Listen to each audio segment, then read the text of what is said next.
Assalamualaikum. Hope you all are doing well. In this video, we are going to summarize regulation of gluconeogenesis in very easy and simple way. Gluconeogenesis is regulated by two things. First is glucagon and second is substrate. Before going into the detail of regulation of gluconeogenesis, one thing you need to know is there is an enzyme kinase which is meant for phosphorylation. The enzyme kinase is used to add or remove phosphate group, and it is regulated by phosphorylation and dephosphorylation. Phosphorylation causes inactivation of enzyme kinase, whereas dephosphorylation active enzyme kinase. First thing which regulate the process of gluconeogenesis is this glucagon. ये process है gluconeogenesis का, और glucagon in 3 steps of gluconeogenesis को regulate करता है. पहले हम इस स्टेप को डिस्कस करते हैं. We are discussing the effect of glucagon on this step of glycolysis and gluconeogenesis. The conversion of fructose 6-phosphate to fructose 1,6-bisphosphate in the presence of enzyme phosphofructokinase 1 is the step of glycolysis, whereas conversion of fructose 1,6-bisphosphatase into fructose 6-phosphate in the presence of enzyme fructose 1,6-bisphosphatase. So this is a single step which proceed in 2 different directions and is catalyzed by 2 different enzymes. We are now going to discuss that which is the factor which determine whether this reaction proceed in forward direction or in reverse direction. These 2 enzymes are regulated by fructose 2,6-bisphosphate, which is also formed from fructose 6-phosphate in the presence of enzyme phosphofructokinase 2. Fructose 6-phosphate is converted into fructose 2,6-bisphosphate in the presence of enzyme phosphofructokinase 2. As we discussed in the process of glycolysis, that this fructose 2,6-bisphosphate activate or stimulate phosphofructokinase 1. As these 2 are antagonistic reactions, so if it stimulate phosphofructokinase 1 and favor this reaction, then it must inhibit fructose 1,6-bisphosphatase and stop the conversion of fructose 1,6-bisphosphate to fructose 6-phosphate.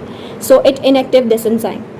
So the question here is how this fructose 2,6-bisphosphate is regulated. It is regulated by its enzyme phosphofructokinase 2. So now we discuss the regulation of this enzyme phosphofructokinase 2. Phosphofructokinase 2 is a bifunctional enzyme, which means it has 2 domains. One is phosphatase domain and the second is kinase domain. Here are 2 domains of phosphofructokinase 2, phosphatase domain and kinase domain. Now we discuss that how glucagon affect this enzyme. This glucagon activate the enzyme adenyl cyclase, which cause the conversion of ATP to cyclic AMP. This cyclic AMP cause the activation of protein kinase A. As cyclic AMP active protein kinase A, this kinase cause phosphorylation. And as we discussed here that phosphorylation inactive kinase, so this phosphorylation inactive kinase and activate phosphatase domain of phosphofructokinase 2. Phosphorylation inactive kinase and activate phosphatase. As kinase is inactive, so it can't cause phosphorylation. Fructose 6-phosphate की phosphorylation नहीं होगी, वो fructose 2,6-bisphosphate नहीं बनाएगा. जब fructose 2,6-बिस्फॉस्फेट ही नहीं होगा तो वो इस फॉस्फोफ्रुक्टोकाइनेज 1 को एक्टिव नहीं कर पाएगा, और फ्रुक्टोज 6-फॉस्फेट फ्रुक्टोज 1,6-बिस्फॉस्फेट में कन्वर्ट नहीं होगा, सो प्रोसेस ऑफ ग्लाइकोलिसिस नहीं होगा.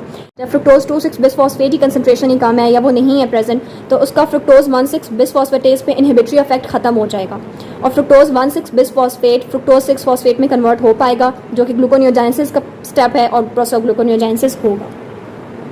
This phosphorylation and dephosphorylation is very important. आप एक दफ़ा इसका कंसेप्ट बना लें अपने माइंड में तो आगे बहुत सी एंजाइम्स के रेगुलेशन में आपको बहुत आसानी होगी.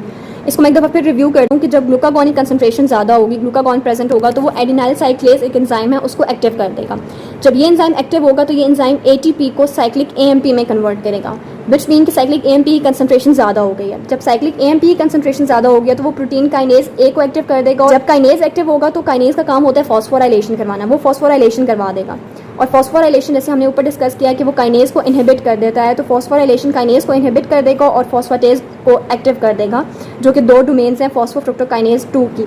जब काइनेज इनएक्टिव हो जाएगा तो वो फॉस्फोराइलेशन नहीं करवा पाएगा और फॉस्फेटेज डीफॉस्फोराइलेशन करवाएगा और फ्रुक्टोज 2,6-बिस्फॉस्फेट की बजाय फ्रुक्टोज 6-फॉस्फेट बनेगा. जब फ्रुक्टोज 2,6-बिस्फॉस्फेट प्रेजेंट ही नहीं होगा तो ये एंजाइम एक्टिव नहीं होगा और ये ग्लाइकोलिसिस का प्रोसेस नहीं हो सकता, जबकि ये इसका इनहिबिटरी इफेक्ट जो था इस एंजाइम पे वो भी खत्म हो जाएगा और फ्रुक्टोज 1,6-बिस्फॉस्फेट फ्रुक्टोज 6-फॉस्फेट में कन्वर्ट होगा, जो कि ग्लूकोनियोजेनेसिस का स्टेप है, और फिर ग्लूकोनियोजेनेसिस प्रोसीड. नेक्स्ट ये स्टेप है जिसमें फॉस्फोनोल पायरोवेट में कन्वर्ट होता है in the presence of enzyme pyruvate kinase, जिसको ग्लूकागॉन रेगुलेट करेगा. ग्लूकागॉन फॉस्फोराइलेशन करवाता है और फॉस्फोराइलेशन काइनेज को इनहिबिट कर देता है, इनएक्टिव कर देता है. सो जब ग्लूकागॉन की कंसंट्रेशन ज़्यादा होगी तो वो फॉस्फोराइलेशन करवाएगा और पायरोवेट काइनेज इनएक्टिव हो जाएगा। जब ये एंजाइम इनएक्टिव हो जाएगा तो ये प्रोसेस नहीं हो पाएगा और फॉस्फोनोल पायरोवेट से पायरोवेट नहीं बन पाएगा। तो ग्लूकागोन फॉस्फोनोल पायरोवेट को ग्लाइकोलिसिस की प्रोसेस की बजाय ग्लूकोनियोजेनेसिस की प्रोसेस की तरफ मोड़ देता है। नेक्स्ट इज दिस फॉस्फोनोल पायरोवेट कार्बोक्सीकाइनेज के जिसको ग्लूकागोन अफेक्ट करता है। ग्लूकागोन इस एंजाइम की ट्रांसक्रिप्शन को इंक्रीज़ कर देता है। जब इस एंजाइम की ट्रांसक्रिप्शन ज़्यादा होगी तो इसकी ट्रांसलेशन भी ज़्यादा होगी, ये एंजाइम ज़्यादा से ज़्यादा बनेगा। जब ये एंजाइम एक्सेस में प्रेजेंट होगा तो ऑक्सैलोएसीटेट को फॉस्फोनोल पायरोवेट में इजीली कन्वर्ट करेगा और ग्लूकोनियोजेनेसिस के प्रोसेस को फेवर करेगा। So this is the effect of glucagon on the regulation of gluconeogenesis. अब हम देखते हैं कि सबस्ट्रेट अवेलेबिलिटी किस तरह ग्लूकोनियोजेनेसिस को regulate. Primary source of energy in our body is glucose, but if glucose is not present which is in the case of fasting, तो fats को सेकेंड सोर्स ऑफ एनर्जी के तौर पे use किया जाता है। और अगर फैट्स भी प्रेजेंट ना हो तो then proteins are used for fuel और एनर्जी। तो हम ग्लूकोनियोजेनेसिस ही पढ़ रहे हैं कि ग्लूकोज प्रेजेंट नहीं है और ग्लूकोज दूसरे सोर्सेज से बनाया जा रहा है, यानी कि फैट से या प्रोटीन से। तो हम डिस्कस करते हैं कि फैट्स से किस तरह ग्लूकोज बनाया जाता है या फैट्स किस तरह ग्लूकोनियोजेनेसिस को रेगुलेट करते हैं। Fats such as TAGs are hydrolysed into fatty acids and glycerol. Glycerol is itself a precursor of gluconeogenesis as we discussed in previous videos. Now we discuss how this fatty acids serve in the process of gluconeogenesis. As we know that fatty acids beta oxidation के through acetyl coenzyme A बनाते हैं। ये acetyl coenzyme A फिर TCA cycle में जाता है और वहाँ कार्बन डाइऑक्साइड की फॉर्म में रिलीज़ हो जाता है। लेकिन अगर एसिटाइल कोएंजाइम ए बहुत एक्सेस अमाउंट में प्रेजेंट हो कि सारा का सारा टीसीए साइकिल में जाकर एनर्जी प्रोडक्शन के बाद कार्बन डाइऑक्साइड की फॉर्म में रिलीज़ ना हो सके तो फिर एसिटाइल कोएंजाइम ए कम्युलेट होने लग जाता है। तो जब एसिटाइल कोएंजाइम ए ज़्यादा होने लग जाएगा तो वो अपने ही एंजाइम को कि जिसके थ्रू एसिटाइल कोएंजाइम ए बन रहा है उसको इनहिबिट कर देगा। So acetyl coenzyme A pyruvate dehydrogenase complex enzyme को इनहिबिट कर देता है कि पायरोवेट से मज़ीद एसिटाइल कोएंजाइम ए ना बने। जब पायरोवेट से एसिटाइल कोएंजाइम ए नहीं बनेगा तो ये पायरोवेट ग्लूकोनियोजेनेसिस के प्रोसेस में चला जाएगा कि पायरोवेट कार्बोक्सिलेज के प्रेजेंस में वो ऑक्सैलोएसीटेट में कन्वर्ट हो जाएगा। सो एसिटाइल कोएंजाइम ए ने इस रिएक्शन को इनहिबिट कर दिया है और पायरोवेट कार्बोक्सिलेज को एक्टिव करके पायरोवेट को ऑक्सैलोएसीटेट में कन्वर्ट किया। Next and the last are proteins. अगर फैट्स भी यूज़ हो गए हैं तो अब बारी है प्रोटीन्स की, प्रोटीन्स ने ग्लूकोज बनाना है। तो प्रोटीन्स अमाइनो एसिड से बनी होती हैं। जब प्रोटीन यानी मसल प्रोटीन हाइड्रोलाइज होंगी तो वो अमाइनो एसिड्स में कन्वर्ट होंगी। Amino acid simple amino acids भी हो सकते हैं और अल्फा कीटो एसिड्स भी हो सकते हैं जो अमाइनो एसिड्स ही होते हैं लेकिन डीएमिनेटेड फॉर्म होती है अमाइनो एसिड्स की। These amino acids then serve as the precursor of gluconeogenesis और इस तरह प्रोसेस ऑफ ग्लूकोनियोजेनेसिस रेगुलेट होता है सारा। This is all about simple regulation of gluconeogenesis. If you have any question you can ask. Thank you.